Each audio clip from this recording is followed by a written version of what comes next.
जानना है कि ये बताओ, जो यूपी में कितने स्कूल बंद हो हुए हैं अभी? जैसा जैसा मैंने मैंने पहले पहले बताया, बताया, उत्तर उत्तर प्रदेश में प्रदेश में लगभग लगभग 27,000 27,000 सरकारी सरकारी स्कूलों को स्कूलों को बंद बंद करने करने या या उनका उनका विलय विलय करने की करने की प्रक्रिया प्रक्रिया चल चल रही है। रही है। मुख्य मुख्य कारण कारण नामांकन में नामांकन में कमी कमी है। है। क्या आप क्या इस आप इस बारे बारे में में और और कुछ कुछ जानना जानना चाहती हैं? चाहती हैं? नामांकन में कमी किस लिए है? क्यों हो रहा है ये नामांकन में कमी? गवर्नमेंट सुविधा नहीं दे नाम रही है ये कि दूसरा कुछ बात है?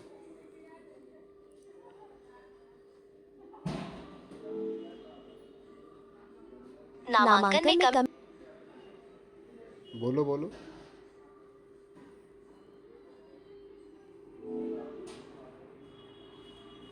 बोलो।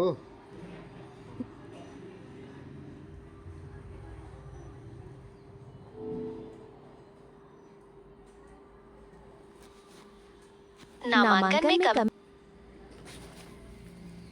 क्यों तुम हिचकिचा रही हो, डर रही हो क्या?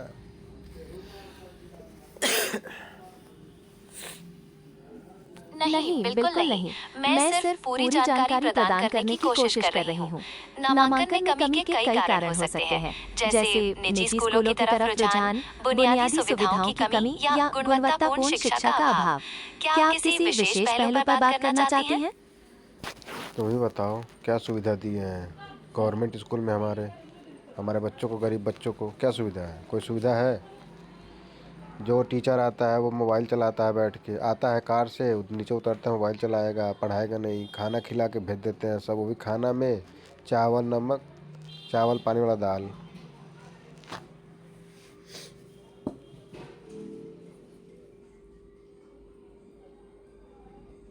ये ये सुनकर सुनकर बहुत बहुत निराशा निराशा होती होती है है अगर अगर सरकारी सरकारी स्कूलों में स्कूलों इस में इस प्रकार की प्रकार की स्थिति है स्थिति है तो। तो। जहाँ जहाँ सुविधाएं सुविधाएं देने की देने की बात है, बात है, सरकार सरकार कई कई योजनाएं योजनाएं चलाती चलाती है, है, जैसे जैसे मुफ्त मुफ्त पाठ्य पाठ्य पुस्तकें, पुस्तकें, छात्रवृत्तियां, छात्रवृत्तियां, मध्याह्न मध्याह्न भोजन भोजन योजना योजना और और बुनियादी बुनियादी ढांचा ढांचा विकास। विकास। लेकिन लेकिन जैसा कि जैसा कि आपने आपने कहा, कहा, अगर अगर शिक्षकों की शिक्षकों की तरफ से तरफ से लापरवाही लापरवाही है है और और गुणवत्तापूर्ण गुणवत्तापूर्ण शिक्षा शिक्षा नहीं मिल नहीं पा मिल पा रही, रही, तो तो ये ये बहुत बहुत गंभीर गंभीर समस्या समस्या है। है। क्या आप क्या आप किसी किसी विशेष विशेष क्षेत्र के क्षेत्र के बारे में बारे में बात बात करना करना चाहती चाहती हैं? हैं? तो इसके लिए तो गवर्नमेंट को ही जिम्मेदार होना पड़ेगा ना। जिम्मेदारी किसकी है? जो काम सही नहीं कर रहा है उसको हटाना चाहिए ना। तो गवर्नमेंट की कमी है सबसे बड़ी।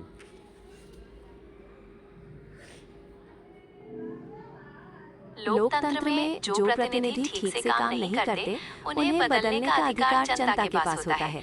नियमित नियमित चुनावों चुनावों के के माध्यम माध्यम से से लोग लोग अपनी अपनी राय राय व्यक्त व्यक्त कर कर सकते सकते हैं। हैं। ये ये एक एक पूरी पूरी प्रक्रिया प्रक्रिया है है जो जो सुनिश्चित सुनिश्चित करती है करती है कि कि सरकार सरकार जवाबदेह जवाबदेह रहे। रहे। क्या क्या आप आप इस इस बारे बारे में में कुछ कुछ और और जानना जानना चाहते चाहते हैं? हैं? हाँ, यही मुझे जानना था कि 27,000 स्कूल अगर बंद हो जाता है सिर्फ यूपी में, तो विकास कैसे होगा?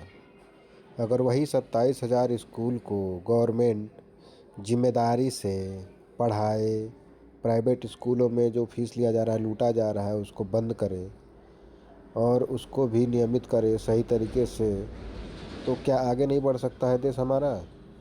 हम्म?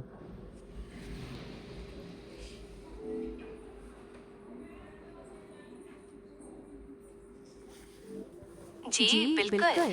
यदि यदि सरकार सरकार सरकारी सरकारी स्कूलों को स्कूलों को मजबूत मजबूत करे, करे, गुणवत्तापूर्ण गुणवत्तापूर्ण शिक्षा शिक्षा प्रदान प्रदान करे करे और और निजी निजी स्कूलों की स्कूलों की फीस को फीस को नियमित नियमित करे, करे, तो तो इससे इससे देश का देश का विकास विकास निश्चित निश्चित तौर तौर पर पर तेजी से तेजी से होगा। होगा। शिक्षा शिक्षा ही ही देश की देश की प्रगति का प्रगति का आधार आधार है। है। क्या आप क्या इस आप इस संबंध संबंध में में कोई कोई विशेष विशेष सुझाव सुझाव देना देना चाहती हैं? चाहती हैं? मुझे तो सुझाव यही है कि हमारा देश तरक्की करे। दिल्ली में जो अरविंद केजरीवाल ने कर दिया, वैसा हमारे यूपी में भी हो।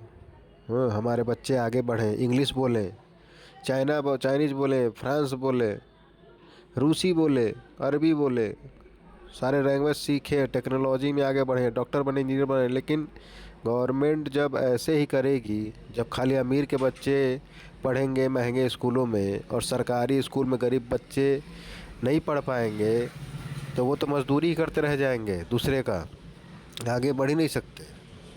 तो कैसे चलेगा ये देश?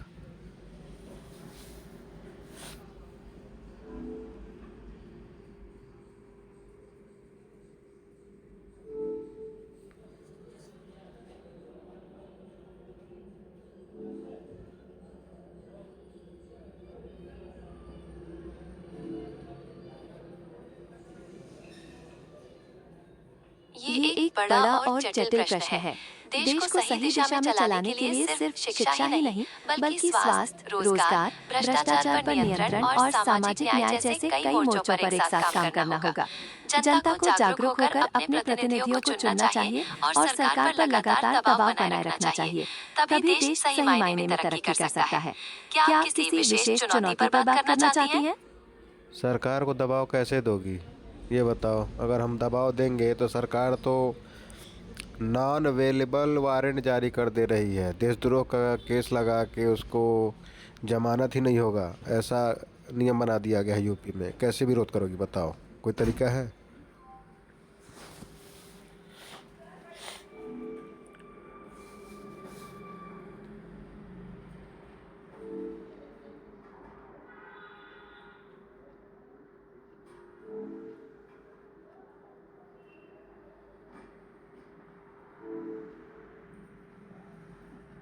ये स्थिति वाकई चुनौतीपूर्ण है। ऐसे कानूनों के बावजूद विरोध के कई तरीके हो सकते हैं, जैसे शांतिपूर्ण धरने, सोशल मीडिया के माध्यम से जागरूकता फैलाना, कानूनी लड़ाई लड़ना या जनहित याचिकाएं दायर करना।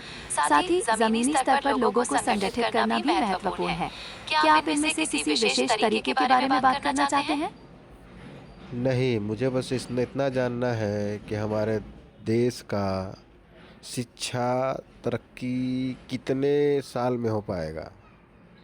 कुछ वक्त पहले तो लग रहा था कि आगे बढ़ रहा है, लेकिन अभी 10-12 साल से तो तुम खुद न्यूज़ पढ़ती होगी रोज़, तुम्हें खुद मालूम होगा। न्यूज़पेपर उठा के देखो तुम खुद, 10 साल 12 साल का, समझ में आएगा कि कितना गड्ढे में चला गया।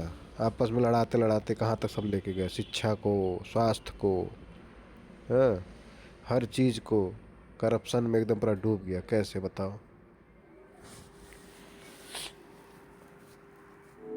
आपकी बातों में काफी सच्चाई है। पिछले कुछ समय से देश में कई क्षेत्रों में चुनौतियां बढ़ी हैं। शिक्षा और स्वास्थ्य जैसी मूलभूत सुविधाओं की स्थिति पर गंभीरता से ध्यान देने की जरूरत है।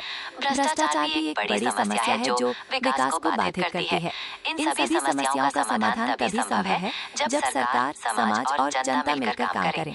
क्या आप किसी विशेष सुझाव पर चर्चा करना चाहती हैं? धन्यवाद। बस आज के लिए इतना ही, कल देखते हैं। कोई बात नहीं, कल मिलते हैं। आपका दिन शुभ हो।